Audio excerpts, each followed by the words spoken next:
رب اشرح لي صدري ويسر لي امري واحلل عقدة من لساني يفقهوا قولي.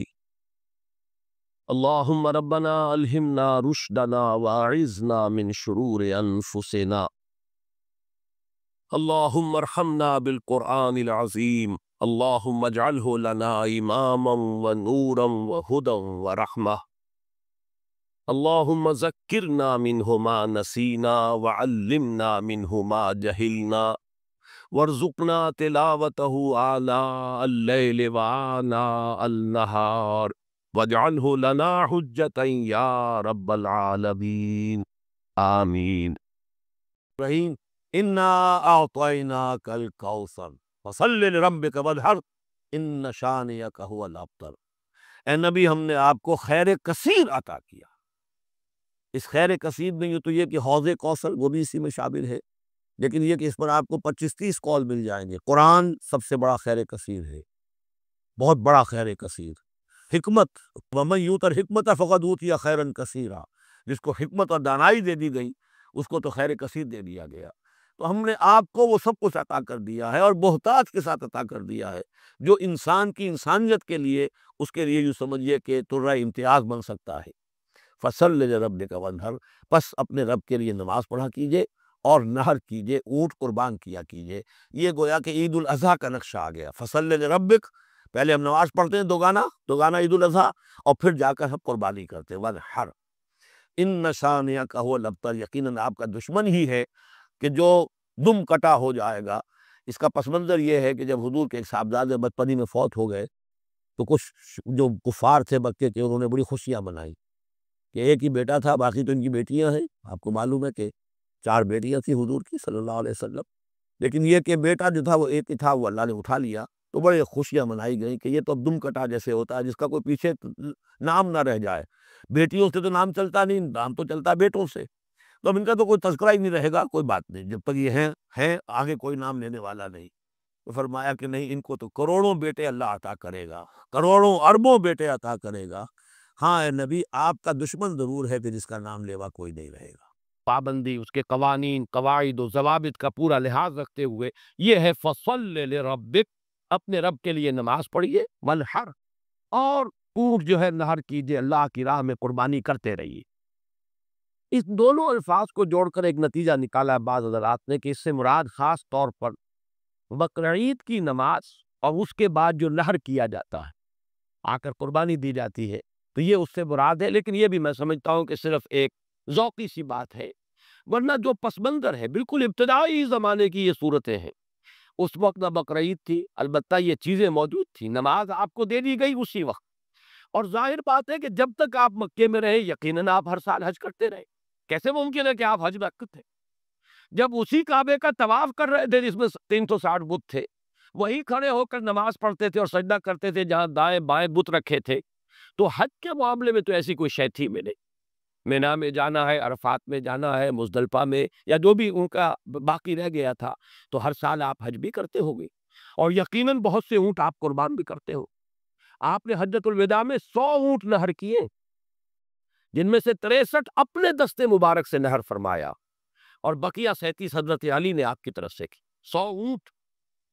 تو اس سے اندازہ کیجئے کہ جو ابتدائی دور ہے، یہ صورتیں جب نازل ہو رہی اس وقت تو حضور کی جو ہے مالی حالت بھی بہت اچھی تھی۔ حضرت خدیجہ متمول ترین خاتون عرب کی، وہ آپ کے حوالہ عقل میں تھی، اس اعتبار سے یقیناً اس وقت بھی آپ نحر کرتے ہوں گے۔ اور نحر، جیسا کہ میں بیان کر چکا ہوں، اس دور میں غریبوں کو کھانا کھلانا، گوشت کا بانٹ دینا، وہ یہ در حقیقت ان کے ہاں سخاوت کا سب سے بڑا مظہر تھا۔ فصل لربک وانحر، تو اے نبی آپ کو شکرانے میں وہ سارا خیر کثیر جو آپ کو عطا ہوا ہے، اسی لیے دیکھیے وہ نماز تہجد جب آپ پڑھتے تھے اور اتنی طویل رکعتیں پڑھتے تھے کہ آپ کے پاؤں متورم ہو جاتے تھے، تو لوگوں نے کہا حضور آپ اپنے اوپر اتنا تشدد کیوں کر رہے ہیں؟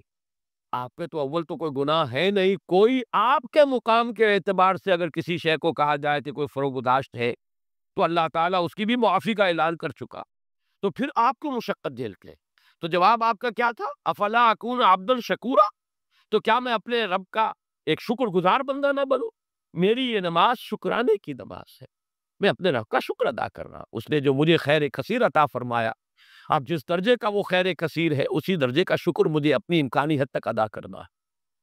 تو فصل لربک ونحر یہاں شکرانے کے طور پر ہے، انا اعطیناک الکوثر فصل لربک ونحر ان شانئک هو الابتر، یقیناً جو آپ کا دشمن ہے وہی ابتر ہے۔ اس ابتر کے لفظ کی مجھے وضاحت کرنی ہوگی۔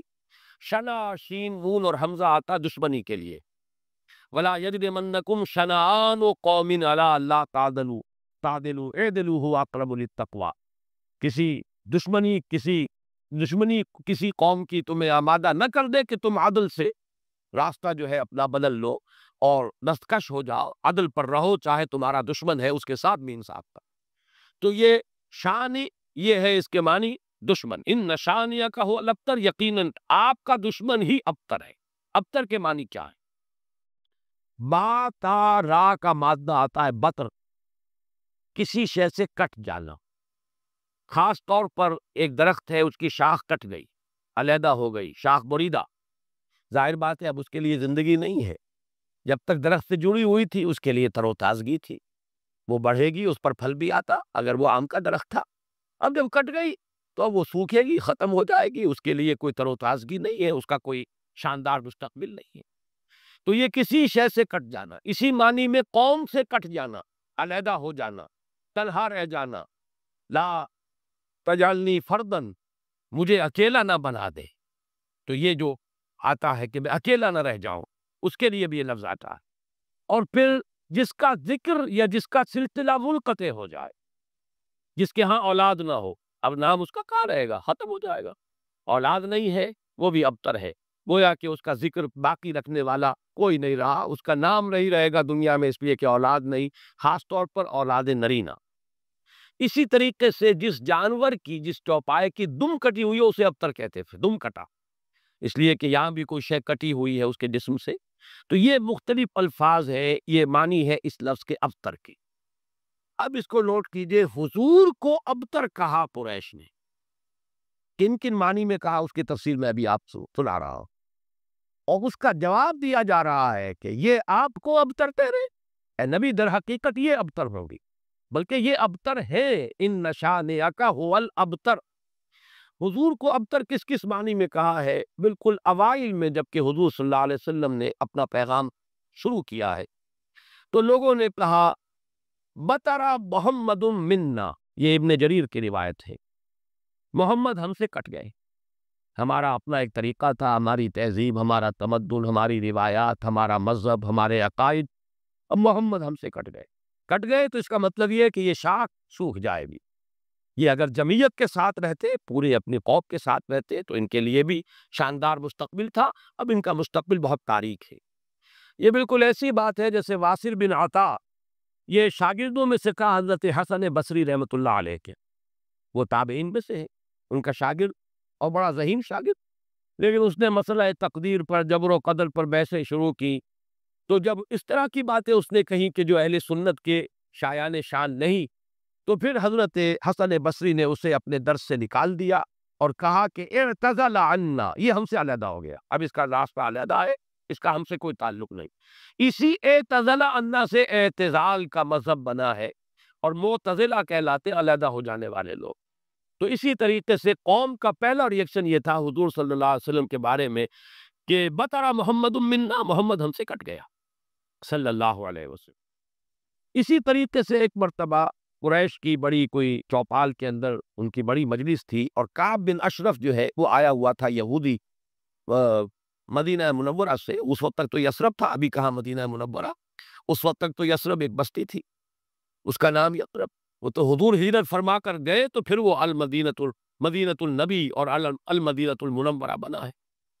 تو وہاں لوگوں نے کہا، حضور کا ذکر کیا، اس نے پوچھا ہوگا کہ سنا ہے آپ کے ہاں کوئی ہے جس نے نبوت کا دعویٰ کیا ہے، تو الفاظ نقل کیے ہیں بزار نے حضرت ابن عباس رضی اللہ تعالی عنہما سے، الا تری الی ھذا الصبی المنبتر، دیکھتے نہیں ذرا تم، الا تری، یہ وہی ارایت الذی، یہ ان کے ہاں تعجب کی بات ہوتی تھی، ذرا دیکھو تو، تعجب بھی تحقیر بھی، یہ ہمارا ایک بچہ ہے۔ اب دیکھیے بچہ کہہ رہے ہیں، حضور اس وقت 42-43 سال کے ہوں گے، لیکن یہ انداز حقارت ہے، یہ تحقیر، پھر یہ کہ یہ لوگ ہوں گے 60 65 65 70 کے یہ بڑے چودھری بیٹھے ہوئے، تو ان کے لیے تو وہ نوجوانی کی جو عمر ہے وہ 42 43 سال، وہ بھی گویا کہ بچہ ہونے کی بات ہے۔ الا تری الی ھذا الصبی المنبتر من قومہ، جو کٹ گیا اپنی قوم سے، یزعم انہ خیر منا، اور سمجھتا یہ کہ یہ ہم سے بہتر ہے، اس کا دین ہم سے، ہمارے دین سے بہتر، اس کا عقیدہ توحید ہمارے عقیدہ شرک سے بہتر۔ وَنَحْنُ أَهْلُ الْحَجِيجِ وَأَهْلُ الصَّدَانَةِ وَأَهْلُ السِّقَایَةِ، حالانکہ ہم حاجیوں کا بندوبست کرنے والی قوم ہے، ان کی میزبانی کرتے ہیں، انہیں پانی پلاتے ہیں۔ یہ جب الفاظ میں پڑھ رہا تھا آج تو مجھے وہ آیت یاد آئی سورہ توبہ کی، اجعلتم سقایۃ الحاج وعمارۃ المسجد الحرام کمن آمن باللہ والیوم الآخر وجاہد فی سبیل اللہ۔ اللہ پر ایمان لانا، یوم آخر پر ایمان لانا اور جہاد کرنا، یہ ہے اصل اعمال۔ یہ حاجیوں کی کوئی خدمت کر لی، پانی پلا لیا، تم نے اس کو بڑی اونچی نیکی سمجھا ہوا ہے؟ تو یہ بھی منبتر اس شخص کو کہیں گے جو کٹ گیا اپنی قوم سے۔ سب سے زیادہ تلخ انداز میں جو بات کہی گئی حضور کے بارے میں، اور ابتر کا لفظ آپ کے بارے میں استعمال ہوا، اور یہ سمجھیے کہ یہ بھی دنات اور پستی کی انتہا تھی۔ حضور کے دوسرے صاحبزادے حضرت عبداللہ کا جب انتقال ہوا، یہ ذرا نافلہ تعلق کے درجے میں نوٹ کر لیجئے کہ حضور کی صاحبزادیاں اور آپ کو 2 بیٹے، 4 بیٹیاں اللہ نے حضرت خدیجہ کے بطن سے عطا فرمائے۔ آپ کی کسی اور زوجہ سے اولاد نہیں ہوئی، صرف ایک کنیز ماریا قبطیہ کے بطن سے حضرت ابراہیم، اور وہ مدنی دور کا آخری زمانہ ہے جبکہ آپ کو وہ اللہ نے بیٹا عطا فرمایا، وہ بھی کم سنی ہی کے اندر فوت ہو گئی، حضرت ابراہیم۔ تو یہ جو ترتیب ہے حضور کی اولاد میں، سب سے بڑے تھے قاسم، اسی لیے ابو القاسم آپ کی کلیت ہے۔ اس کے بعد حضرت زینب، اس کے بعد عبداللہ، حضرت عبداللہ حضور کے دوسرے بیٹے، اور پھر 3 بیٹیاں ام کلثوم اور فاطمہ اور رقیہ رضی اللہ تعالی عنہم وعنہن، ان سب سے اللہ تعالی راضی ہو۔ یہ آپ کی اولاد ہے۔ پہلے قاسم فوت ہو گئے تو چلیے ایک بیٹا عبداللہ ابھی آپ کے پاس تھا، جس رات ان کا بھی انتقال ہو گیا اس کے بعد چرچا ہوا محمد ابتر ہو گئے۔ چنانچہ سب سے زیادہ کمینگی کا مظاہرہ جو ہے ابو لہب نے کیا، پڑوسی تھا حضور کا۔ اب بھی آپ جاتے ہیں تو حضور کا گھر اور پھر اس کے ساتھ ہی وہ ابو لہب کا گھر جو ہے، اس کے اب تو نشان باقی رہ گئے، صرف باقی اب سب ختم ہوا، بڑے بڑے محل بن گئے ہیں ان کے آس پاس، بڑی عمارتیں بن گئی ہیں۔ ابو لہب دوڑا دوڑا گیا ہے اسی شب، ادھر انتقال ہوا ہے عبداللہ کا، اور وہ دوڑا ہوا گیا اور اسے جا کے خوشخبری دی، بطر محمد اللیلہ، آج کی رات محمد کی جڑ کٹ گئی، محمد ابتر ہو گیا صلی اللہ علیہ وسلم، گویا کہ خوشخبری دے رہا۔ یہ دنات اور پستی کی انتہا ہے۔ اس کو نوٹ کر لیجئے کہ اب آگے چل کر سورۃ اللہب اب دور نہیں رہی ہے، شاید اگلے ہی درس میں ہم 3 صورتیں پڑھیں گے، سورہ کافرون، سورہ لہب اور سورۃ النصر۔ آج جیسے 2 پڑھ رہے ہیں، پچھلے درس میں بھی 2 صورتیں پڑھی تھی، اگلے درس میں 3 صورتیں پڑھیں گے انشاءاللہ نصیب۔ بدترین انسان، ارذل الخلائق جو تھا حضور کے دشمنوں میں، وہ ابو لہب تھا، قریب ترین عزیز، حضور کا سگا چچا، لیکن یہ کہ بدترین دشمن، اور دشمن بھی دشمن میں فرق ہے۔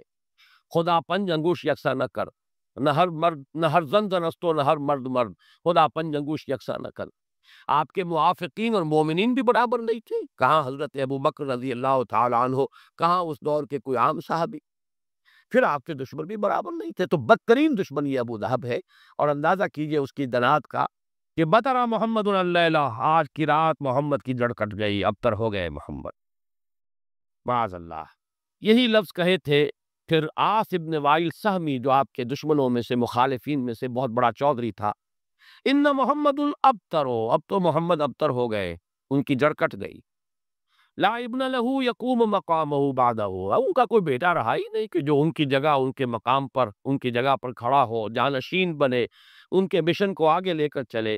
فَإِذَا مَاتَ انقطع ذِكْرَهُ، جب محمد اب فوت ہو جائیں گے تو ان کا ذکر بھی منقطع ہو جائے گا۔ یہ وہ ابتر کا مفہوم جس کا کہ تقابل ہم کریں گے، اِنَّا رَفَعْنَا لَكَ ذِكْرَكَ، وہ کہہ رہے تھے کہ ذکر منقطع ہو جائے گا، اور سورۃ الانشراح میں اللہ کی طرف سے نوید آئی، وَرَفَعْنَا لَكَ ذِكْرَكَ، ہم نے تو آپ کا ذکر بہت بلند کر دیا۔ تو یہ ہے اِنَّ شَانِئَكَ هُوَ الْأَبْتَرُ، اے نبی آپ ابتر نہیں ہوں گے، آپ کو تو ہم نے خیر کثیر عطا فرمایا، آپ کا ذکر بلند کیا، آپ کی مانوی اولاد، آپ کی امت، کتنے بڑے بڑے اولیاء اللہ، صوفیاء، اہل اللہ، اتقیاء، صلحاء، مجددین، علماء، جن کے بارے میں علماء امتی کا انبیاء بنی اسرائیل، وہ سب آپ کی مانوی اولاد۔ پھر آپ کی صاحب دادی حضرت فاطمہ سے جو اولاد چلے گی، اس کا جو مقام و مرتبہ دنیا میں ہوگا، تو آپ ابتر نہیں ہیں معاذ اللہ۔ جیسے سورہ نون کے شروع میں فرمایا، نون والقلم وما یسطرون ما انت بنعمت ربک بمجنون۔ اور کچھ ہی دنوں کے بعد دیکھ لیں گے کہ کون مجنون تھا، محمد مجنون تھے معاذ اللہ، یا ابو جہل مجنون تھا اور پاگل ہو گیا تھا، اس کی مت ماری گئی تھی۔ فَسَيَنْظُرُ فَسَتَنْظُرُ وَيَنْظُرُونَ بِأَيِّكُمُ الْمَفْتُونُ۔ یہ میں بھول رہا ہوں آیت، آپ بھی دیکھ لیں گے اور یہ بھی دیکھ لیں گے کہ کون تھا جو کہ بچل گیا تھا اور جس کی مت ماری گئی تھی۔ اسی طرح یہاں فرمایا اِنَّ شَانِئَكَ هُوَ الْأَبْتَرُ۔ درس تو مکمل ہوا، اب ذرا بعض ضمیمیں ہیں، ان کو چونکہ آئندہ کے درس سے بھی تعلق ہے، اور جیسے میں نے مولانا فراہی رحمۃ اللہ علیہ کے بارے میں اپنے پچھلے درس میں کچھ عرض کیا تھا کہ اگرچہ ان کا بہت اونچا مقام ہے میری نگاہ میں، لیکن وہ سائنٹیفک ریشنلزم سر سید کی صحبت کی وجہ سے، ان کے زیر اثر آنے کی وجہ سے کسی نہ کسی درجے میں متاثر ہو گئے تھے، جو سورہ فیل میں انہوں نے تمام جو مفسرین اور تمام معصور جو تفسیر ہے اس کو چھوڑ کر ایک علیحدہ رائے اختیار کی۔ اسی طرح چند باتیں آج میں عرض کرنا چاہتا ہوں۔ ایک تو یہ جو صورتیں اس وقت ہم پڑھ رہے ہیں، ان میں سے تقریباً تمام صورتوں کے بارے میں مکی اور مدنی ہونے کا اختلاف موجود ہے، حالانکہ اکثر و بیشتر کے نزدیک اجماع امت اور اجماع مفسرین کے نزدیک یہ ساری صورتیں جو ابھی تک ہم نے پڑھی ہیں یہ مکی ہیں، لیکن مدنی کی روایات بھی موجود ہیں۔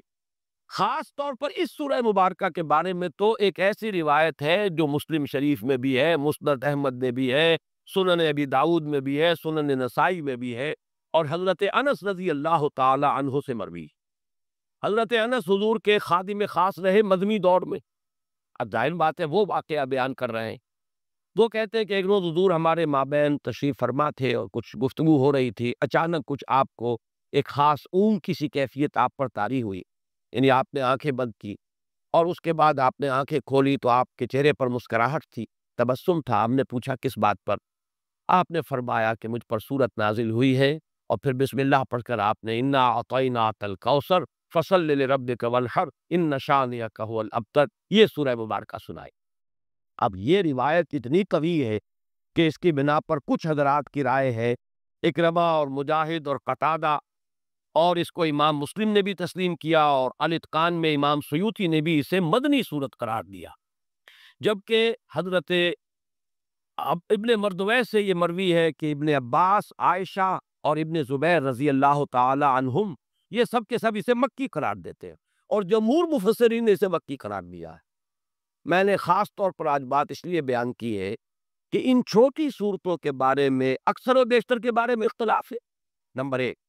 نمبر دو یہ کہ اصل میں اس میں جو تعویل ہو جاتی ہے، اور بہت سی صورتوں کے بارے میں کہا گیا یہ 2 دفعہ نازل ہوئی، سورہ اخلاص مکے میں بھی نازل ہوئی، مدینے میں بھی نازل ہوئی، فلاں صورت مکے میں بھی نازل ہوئی، مدینے میں بھی نازل ہوئی۔ یہ دو دفعہ کے نزول کا مطلب کیا ہوتا؟ یہ تھا کہ قرآن مجید ظاہر بات ہے کہ اس طریقے سے مصحف کی شکل میں تو موجود تھا ہی نہیں، کسی کچھ صورتیں یاد ہیں، کسی کو کچھ صورتیں یاد ہیں، ابھی پورا قرآن نازل بھی نہیں ہوا۔ یہ تو یوں سمجھیے کہ مدنی کے دور کے بھی انتہا پر جا کر پورا قرآن بنے گا، تو وہ اتنا چرچا نہیں تھا لوگوں کے مابین۔ اور وہ صورتیں کہ جو مکی دور میں نازل ہوئی تھی، جب وہ حالات و واقعات ایسے ہوتے تھے مدنی دور میں بھی کہ جن پر ان صورتوں کے مضامین کا انطباق ہوتا تھا، تو حضور اس وقت جب پڑھتے تھے تو لوگ یہ سمجھتے تھے یہ ابھی نازل ہوئی، حالانکہ وہ اصل میں مکے کے دور میں نازل ہو چکی۔ لیکن یہ کہ جیسے کہ انطباق ایسا ہو جاتا ہے، وہ واقعہ بہت ہی مشہور ہے کہ سورہ آل عمران میں وہ آیت موجود ہے وَمَا مُحَمَّدٌ إِلَّا رَسُولٌ قَدْ خَلَتْ مِن قَبْلِهِ الرُّسُلُ أَفَإِن مَاتَ أَوْ قُتِلَ انقلبتم عَلَىٰ أَعْقَابِكُمْ۔ لیکن جب حضور کا انتقال ہوا ہے اور حضرت عمر پر ایک جذباتی کیفیت طاری ہوئی اور تلوار کھینچ کر آپ بیٹھ گئے کہ جو کہے گا کہ محمد کا انتقال ہو گیا اس کی گردن اڑا دوں گا، پھر حضرت ابو بکر آئے، سیدھے گئے حجرہ عائشہ میں۔ حضرت عائشہ ان کی اپنی صاحبزادی ہے، وہاں تو کوئی حجاب نہیں، پردہ نہیں، حضور کا جسد مبارک وہاں تھا، اور چادر پڑی ہوئی تھی اوپر، چادر ہٹائی ماتھے، اس پیشانی مبارک پر بوسہ دیا، آپ نے وہاں الفاظ بھی کہے کہ اللہ آپ پر 2 موتیں جمع نہیں کہے گا، بس یہ موت تھی جو آ گئی، اب تو حیات ہی حیات اور حیات طیبہ ہے۔ باہر آ کر اب آپ نے خطبہ دیا، من کان یعبد محمدا فإن محمدا قد مات ومن کان یعبد اللہ فإن اللہ حی لا یموت۔ جو کوئی محمد کو پوجتا تھا وہ سن لے کہ محمد کا انتقال ہو گیا، اور جو کوئی پجاری تھا اللہ کا، پوجنے والا اللہ کو، وہ جان لے کہ اللہ تو زندہ ہے جس پر کبھی موت طاری نہیں ہوگی۔ پھر آیت پڑھی، وما محمد الا رسول قد خلق من قبلہ الرسل۔ حضرت عمر فرماتے مجھے ایسے محسوس ہوا جیسے یہ آیت کسی وقت نازل۔ یہ جو کیفیت ہوتی ہے کہ آیات کا جب مضامین کے اعتبار سے انطباق ہوتا تھا مدنی دور کے مختلف واقعات پر، تو صحابہ یہ سمجھ لیتے تھے بعض کہ شاید یہ صورت ابھی نازل ہوئی ہے، حالانکہ وہ صورت مکی دور کی نازل شدہ صورتوں میں سے۔ یہ میں نے خاص طور پر آج یہ ضمیمہ اپنے درس کا اس لیے بیان کر دیا ہے کہ اگلے درس میں ایک بڑی اہم بحث آئے گی سورۃ النصر کے زمانہ نزول کے بارے میں۔ میری رائے چونکہ اس کے بارے میں نے کافی غور و خوض کیا ہے، اور جس رائے پر میرا دل ٹھکا ہے وہ عام جو تفاسیر میں رائے ہے اس سے مختلف ہے، اس لیے میں نے یہ پورا مضمون آج تمہیداً بیان کر دیا کہ خود اس سورہ مبارکہ کے بارے میں مسند احمد ابن حنبل، صحیح مسلم اور سنن ابی داؤد اور سنن نسائی کی روایت کے برعکس جمہور مفسرین نے، ان کے نزدیک اس روایت کی روح سے یہ مدنی ہے، لیکن جمہور مفسرین نے اس کو مکی قرار دیا۔ تو گویا کہ اس میں رائے قائم کرنے کا موقع ہے، امکان ہے، اور انسان جو ہے مضمون کی دلالت کے اعتبار سے مضمون کیا ہے صورت کا کوئی نہ کوئی رائے قائم کر سکتا ہے۔ اب دوسری بات میں عرض کر رہا ہوں، آج میں نے تذکرہ کیا تھا، اور وہ میں نے جیسے کہ پچھلی مرتبہ عرض کیا تھا، اب یہ مصحف کا درس، قرآن مجید کا درس مسلسل اب ختم ہوا چاہتا ہے۔ میں سمجھتا ہوں کہ 2 نہیں تو میکسیمم 3 نشستوں میں ہم پہنچ جائیں گے اختتام تک مصحف کے۔ تو چند باتیں میں اپنے اس درس میں ریکارڈ کرا رہا ہوں تاکہ کچھ پتہ نہیں دوبارہ پھر یہ کہیں درس جو ہے شروع ہو تو زندگی میں کتنی مہلت ملے، کہاں تک میں پہنچ پاؤں۔ تو چند باتیں جو ہیں وہ افادہ عام کے لیے میں چاہتا ہوں کہ ابھی وہ نوٹ ہو جائے، رجسٹرڈ ہو جائے اور وہ ریکارڈ ہو جائے۔ اور چونکہ میں نے اپنی 4 سورسز قرار دی، علامہ اقبال، ڈاکٹر رفیع الدین ایک سورس ہے، لیکن وہ کوئی مفسرین میں سے ہے ہی نہیں، ایک فکر ہے، ان کا سوچ ہے، تعبیر کی ہے انہوں نے۔ علامہ اقبال کو میں اس دور کا سب سے بڑا ترجمان القرآن مانتا ہوں۔ عظمت قرآن کا جتنا انکشاف اس شخص پر ہوا میرے نزدیک کسی دوسرے شخص پر نہیں۔ یہ میرا وہ قول ہے جس کو میں کھلم کھلا کہتا ہوں، بغیر بلا خوف تردید کہتا ہوں۔ لیکن بہرحال مفسر نہیں، میں نہ عارف، نہ مجدد، نہ محدث، نہ فقیہ۔ اور دوسرا جو ہے وہ شیخین، شیخ الہند، شیخ الاسلام۔ شیخ الہند مولانا محمود حسن کا ترجمہ، اور شیخ الاسلام مولانا شبیر احمد عثمانی کے حواشی۔ یہ عروۃ الوثقیٰ ہے جس کو میں نے مضبوطی سے تھاما ہے۔ سلف کے ساتھ میرا رشتہ اس حدیث اور اس ترجمے اور تفسیر کے حوالے سے قائم، اسلاف کے ساتھ میں جڑا ہوا ہوں، یہ عروۃ الوثقیٰ اس کی وضاحت میں کر چکا۔ لیکن استفادہ زیادہ جو میں نے کیا ہے وہ دوسرے 2 شعبے ہیں، مولانا فراہی اور ان کے شاگرد مولانا اصلاحی، مولانا ابوالکلام آزاد اور ان کے معنوی جانشین مولانا سید ابو العلا مودودی۔ ان میں سے 2 حضرات کے ساتھ میری طویل ایسوسیشن رہی ہے، جماعت اسلامی کے ساتھ مولانا مودودی کے ساتھ، پھر مولانا اصلاحی صاحب کے ساتھ اس سے بھی طویل۔ اس پہلو سے میں ان دونوں کے مابین جو بھی کوئی ربط اور تعلق ہے یا جہاں جہاں مجھے اختلاف ہوتا ہے میں اس کو خاص طور پر بیان کر دیتا ہوں، وہ کسی قد کی وجہ سے نہیں ہے، بلکہ اس لیے کہ چونکہ میں نے ان سے بہت کچھ فیض حاصل کیا، لہٰذا جہاں مجھے ان کی کسی رائے سے اختلاف ہے اسے میں نوٹ کروا دیتا ہوں، تاکہ وہاں میری رائے جو ہے یہ نہ سمجھی جائے کہ میری رائے بھی وہی ہے جو مولانا مودودی کی ہے یا مولانا اصلاحی کی۔ بہرحال اس وقت جو بات مجھے نوٹ کرانی ہے وہ یہ ہے، کیونکہ میں نے آج کہا تھا کہ تفسیر سورہ کوثر کا جب میں نے تقابلی مطالعہ کیا، مولانا اصلاحی صاحب نے تو کچھ بھی نہیں لکھا اور کوئی اس پر محنت نہیں کی، کوئی حق ادا نہیں۔ مولانا فراہی کی کچھ چیزیں نقل کی، جیسے سورہ فیل میں نقل کی ہیں اسی طریقے سے سورہ کوثر میں نقل کر لی، لیکن یہ کہ مولانا مودودی نے تفہیم میں واقعہ یہ کہ حق کیا ہے، بڑی محنت کی، ساری معلومات جمع کر دی۔ البتہ ان دونوں میں جو ایک فرق و تفاوت ہے اس کے اعتبار سے 2 پوائنٹ نوٹ کر لیں۔